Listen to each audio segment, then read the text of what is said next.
बौद्ध धर्म में मानसिक मजबूती मास्टरिंग द माइंड की महत्वपूर्ण कहानियां और शिक्षाएं हैं जो जीवन में सकारात्मक मानसिकता और संतुलन बनाए रखने के बारे में सिखाती हैं। एक प्रसिद्ध बौद्ध कथा है जो मानसिक मजबूती पर ध्यान केंद्रित करती है।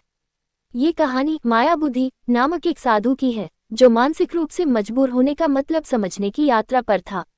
बौद्ध कथा मायाबुद्धि की मानसिक मजबूती। किसी समय की बात है, एक छोटे से गांव में एक साधु मायाबुद्धि रहते थे। मायाबुद्धि बहुत ही शांत और संतुष्ट रहते थे। उन्होंने ध्यान और साधना के माध्यम से अपने मन को नियंत्रित करना सीखा था।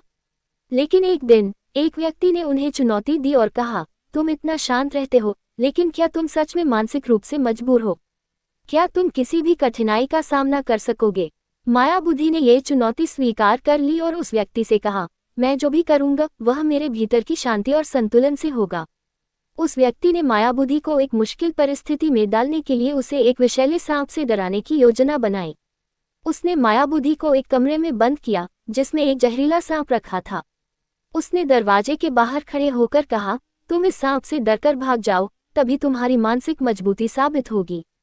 मायाबुद्धि ने कमरे में प्रवेश किया, लेकिन उन्होंने सांप को देखा और न तो डरते हुए उसे हटाया और न ही भागे। वह शांतिपूर्वक बैठ गए और ध्यान में मग्न हो गए। कुछ समय बाद सांप खुद ब खुद कमरे से बाहर चला गया।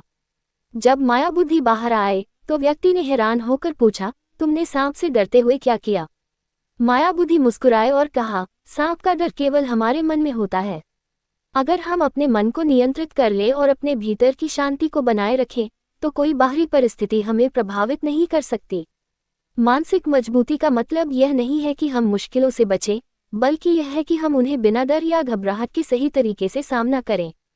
इस कहानी से यह शिक्षा मिलती है कि मानसिक मजबूती सिर्फ बाहरी दुनिया से नहीं, बल्कि अपने भीतर की शांति और संतुलन से आती है। जब हमारा मन मजबूत होता